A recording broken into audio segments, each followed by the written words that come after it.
Assalamualaikum warahmatullahi wabarakatuh. Halo, saya Nuri Fajriati, mahasiswi program studi Pendidikan Guru Sekolah Dasar Universitas Pendidikan Indonesia. Kali ini saya akan menjelaskan mengenai salah satu materi yang berkaitan dengan konsep pengelolaan kelas. Apa sih itu pengelolaan kelas? Mungkin dilihat dari istilahnya, teman-teman sudah sedikit terbayang ya apa itu pengelolaan kelas. Namun di sini kita akan membahas lebih mendalam kembali mengenai konsep pengelolaan kelas. Nah, langsung saja kita mulai pembahasannya. Dimulai dengan pengertian. Pengertian pengelolaan kelas menurut Hadari Nawawi diartikan sebagai kemampuan guru atau wali kelas dalam mendayagunakan potensi kelas berupa pemberian kesempatan yang seluas-luasnya pada setiap personal untuk melakukan kegiatan-kegiatan yang kreatif dan terarah, sehingga waktu dan dana yang tersedia dapat dimanfaatkan secara efisien untuk melakukan kegiatan-kegiatan kelas yang berkaitan dengan kurikulum dan perkembangan murid.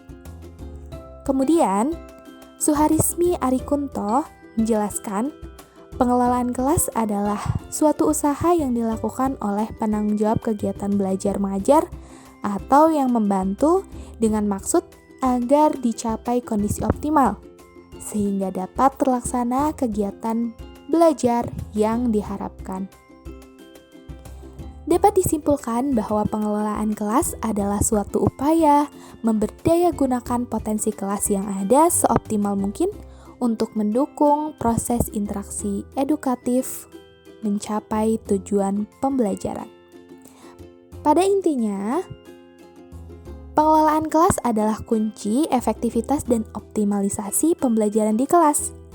Kelas yang dimaksud di sini itu bukan hanya kelas dalam arti sempit yang hanya berupa kelas fisik dengan sarana dan prasarana yang menunjang. Kelas dalam arti luas adalah kelas yang dilihat dari sudut pandang fisik dan juga non-fisik. Kelas adalah tempat di mana suatu kegiatan pembelajaran berlangsung.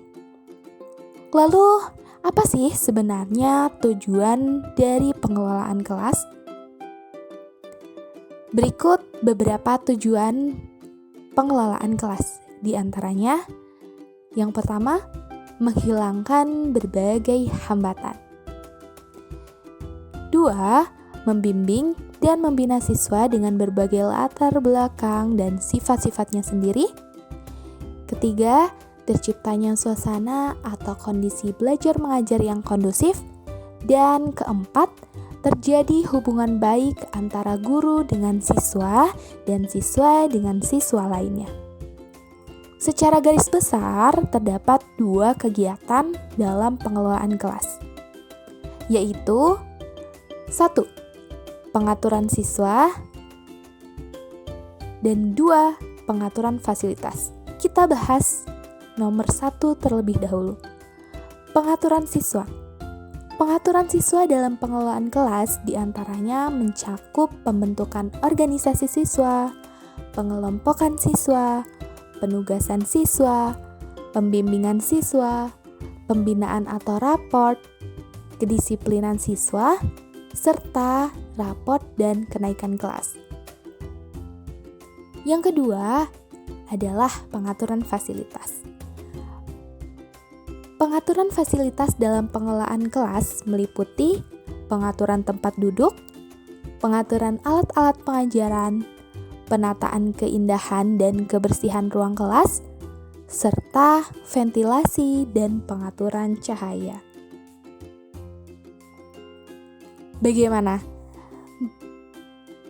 Menurut kalian, dari sini kita tahu bahwa menjadi guru bukanlah hal yang mudah. Banyak hal yang bisa menjadi hambatan atau masalah. Dalam rangka memperkecil masalah dalam pengelolaan kelas, prinsip-prinsip pengelolaan kelas dapat dipergunakan. Apa saja? Yang pertama, hangat dan antusias.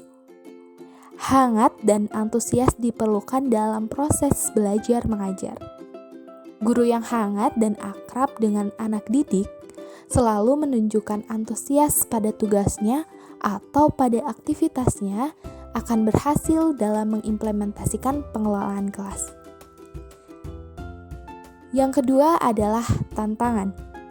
Penggunaan kata-kata tindakan, cara kerja, atau bahan-bahan yang menantang akan meningkatkan gairah anak didik untuk belajar, sehingga mengurangi kemungkinan munculnya tingkah laku yang menyimpang. Tambahan lagi, akan dapat menarik perhatian anak didik dan dapat mengendalikan gairah belajar mereka. Yang ketiga adalah bervariasi. Penggunaan alat atau media atau alat bantu, gaya mengajar guru, pola interaksi antara guru dan anak didik akan mengurangi munculnya gangguan, meningkatkan perhatian anak didik, apalagi bila penggunaannya bervariasi sesuai dengan kebutuhan. Kevariasian dalam penggunaan apa yang disebutkan di atas merupakan kunci untuk tercapainya pengelolaan kelas yang efektif dan menghindari kejenuhan. Yang keempat adalah keluasan.